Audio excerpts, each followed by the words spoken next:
الشیطان الرجیم بسم اللہ الرحمن الرحیم الحمدللہ نحمده ونستعینه ونستغفره ونؤمن به ونتوکل علیہ ونعوذ باللہ من شرور انفسنا ومن سیئات اعمالنا من یهد اللہ فلا مضل له ومن یضلل له فلا هادی له ونشهد ان لا الہ الا اللہ وحدہ لا شریک له ونشهد ان محمدا عبدہ ورسولہ اللہم صلی علی محمد وعلی آل محمد وبارک وسلم اما بعد السلام علیکم ورحمۃ اللہ وبرکاتہ۔ ہم ایک امت پہ میں سید ارمان چشتی بذریعے اس چینل کے آپ کا استقبال کرتا ہوں، اور آج کا ہمارا موضوع ہے طائف کا سفر اور جنوں کا قبول اسلام۔ نبی کریم صلی اللہ علیہ وسلم اپنے چچا جناب ابو طالب اور ام المومنین سیدہ خدیجہ سلام اللہ علیہا کے پردہ کرنے کے بعد بہت عرصے تک غمگین رہے اور اسی حالت میں دعوت توحید میں مشغول رہے، لیکن دوسری طرف کفار قریش کی دشمنی اور سرکشی بڑھتی جا رہی تھی، کیونکہ جناب ابو طالب اب حضور نبی کریم صلی اللہ علیہ وسلم کے ہمراہ نہیں تھے۔ وہی ایک واحد شخصیت تھے جو نبی کریم صلی اللہ علیہ وسلم کے لیے کفار قریش سے لڑتے تھے اور آپ کا ساتھ دیتے تھے، لیکن اب حالات بدل چکے تھے، تو اس لیے حالات کا جائزہ لینے کے بعد حضور رحمت للعالمین صلی اللہ علیہ وسلم کفار مکہ کے ایمان نہ لانے سے مایوس ہوئے، تو آپ نے تبلیغ اسلام کے لیے مکہ کے قرب کی بستیوں کا رخ کیا۔ چنانچہ اس سلسلے میں آپ نے طائف کا سفر فرمایا۔ طائف مکہ سے تقریباً 80 میل دور ہے۔ اس سفر میں حضور صلی اللہ علیہ وسلم کے ساتھ آپ کے غلام حضرت زید بن حارثہ رضی اللہ عنہ آپ کے ہمراہ تھے۔ طائف میں بڑے عمرہ اور مالدار لوگ رہتے تھے۔ ان رئیسوں میں بنو ثقیف کا خاندان تمام قبائل کا سردار شمار کیا جاتا تھا۔ یہ خاندان 3 بھائیوں میں تقسیم تھا، عبداللہ، مسعود، حبیب۔ حضور صلی اللہ علیہ وسلم ان کے پاس تشریف لے گئے اور ان کو اسلام کی دعوت دی۔ ان تینوں نے آپ کی دعوت قبول نہ کری اور انتہائی بیہودہ اور گستاخانہ جواب دیا۔ ان بد نصیبوں کے دلوں کو اس پر تسلی نہ ملی کہ انہوں نے اپنے نوکروں اور بدترین لوگوں کو رحمت عالم صلی اللہ علیہ وسلم کا مذاق بنانے کے لیے اور آپ پر پتھر پھینک کر آپ کو زخمی کرنے کے لیے پیچھے چھوڑ دیا، اور یہ بدترین لوگ سرور کونین صلی اللہ علیہ وسلم پر پتھر برسانے لگے، اور اس حد تک پتھر برسائے کہ آپ کے مقدس پاؤں پر زخموں سے لہو لہان ہو گئے اور آپ کے نالین مبارک خون سے بھر گئے۔ جب آپ زخموں سے بےتاب ہو کر بیٹھ جاتے تو یہ ظالم انتہائی بے دردی کے ساتھ آپ کے بازو پکڑ کر آپ کو اٹھاتے، اور جب آپ پھر سے چلنے لگتے تو آپ پر پتھروں کی بارش کرتے، تانا زنی کرتے، ہنسی اڑاتے اور تالیاں بجاتے۔ حضرت زید بن حارثہ دوڑ دوڑ کر آپ پر آنے والے پتھر اپنے بدن پر لیتے اور حضور صلی اللہ علیہ وسلم کو بچاتے، یہاں تک کہ وہ بھی خون میں تر ہو گئے۔ یہ ظلم طائف سے باہر نکلنے تک جاری رہا، یہاں تک کہ رحمت عالم صلی اللہ علیہ وسلم کو حضرت زید بن حارثہ ایک انگور کے باغ میں لے گئے اور وہاں پناہ لی۔ یہ باغ اسلام کے سب سے بڑے دشمن عتبہ بن ربیعہ کا تھا۔ جب عتبہ نے نبی کریم صلی اللہ علیہ وسلم کو اس حال میں دیکھا تو اس کو اور اس کے بھائی شیبہ کو نبی کریم صلی اللہ علیہ وسلم پر رحم آ گیا اور کہنے لگا، ہائے محمد کے ساتھ یہ طائف والوں نے کیا کیا؟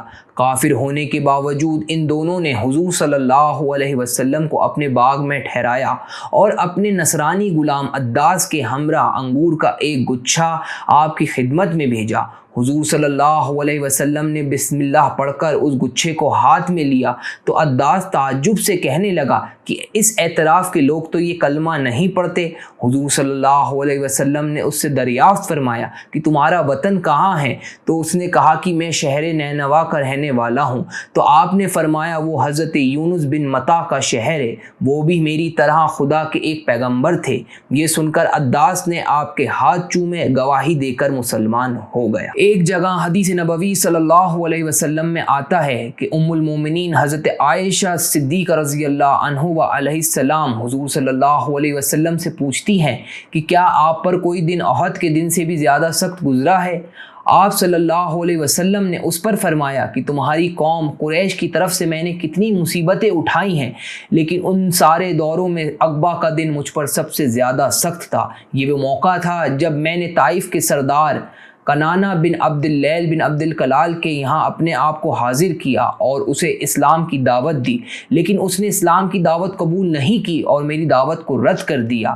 میں وہاں سے انتہائی زخمی ہو کر واپس ہوا۔ پھر میں جب کرن السالب پہنچا تو مجھے ہوش آیا، اور جب میں نے اپنا سر اٹھایا تو دیکھتا ہوں کہ بادل کا ایک ٹکڑا مجھ پر سایہ کیے ہوئے ہے، اور میں نے دیکھا کہ جبرائیل علیہ السلام اس میں موجود ہیں۔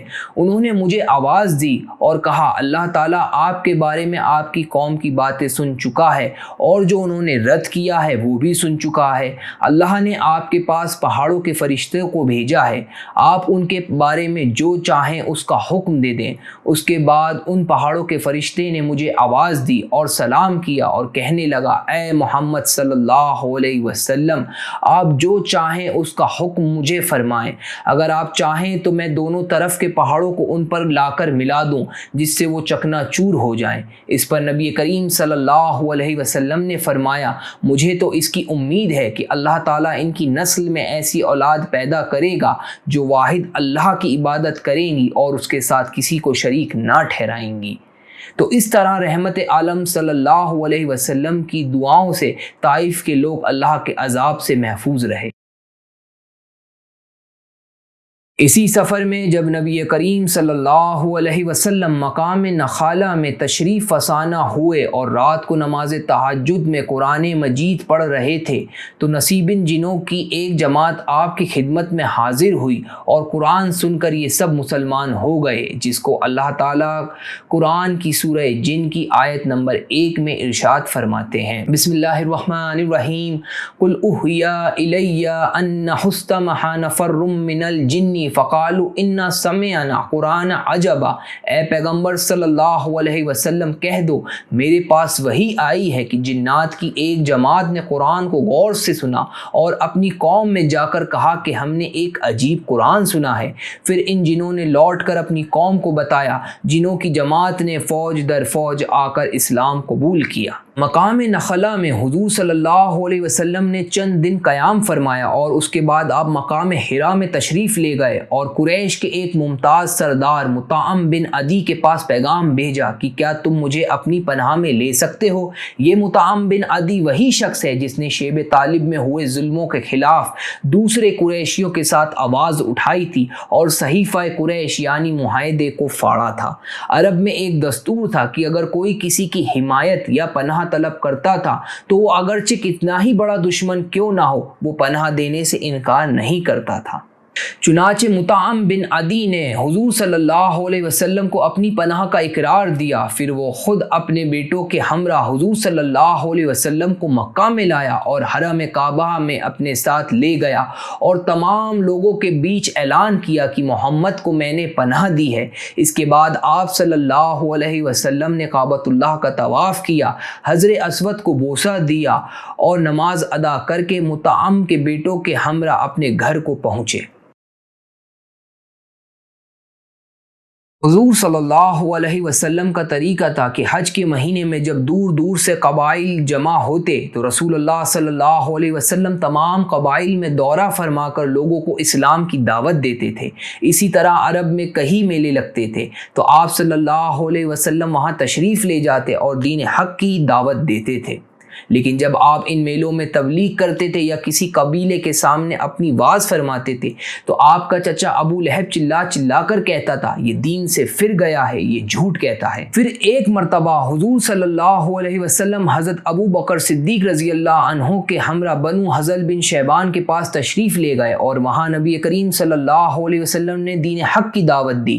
یہ سب لوگ آپ کی تقریر اور قرآن کی آیتوں سے متاثر ہوئے، لیکن کہنے لگے، ہم اپنے خاندانی دین کو کیسے چھوڑ سکتے ہیں جس پر ہم برسوں سے قائم ہیں۔ اس کے بعد حضور صلی اللہ علیہ وسلم نے وہاں سے رخصت لی اور کہنے لگے، اللہ اپنے دین کا حامی و ناصر، معین و مددگار ہے۔ اسی کے ساتھ میں اپنے اس موضوع کا اختتام کرتا ہوں۔ ربنا لا تؤاخذنا ان نسینا او اخطانا، ربنا وجعلنا مسلمین لک ومن ذریاتنا امة مسلمة لک وارنا مناسکنا وتب علینا انک انت التواب الرحیم، ربنا تقبل منا انک انت السمیع العلیم وتب علینا انک انت التواب الرحیم۔ السلام علیکم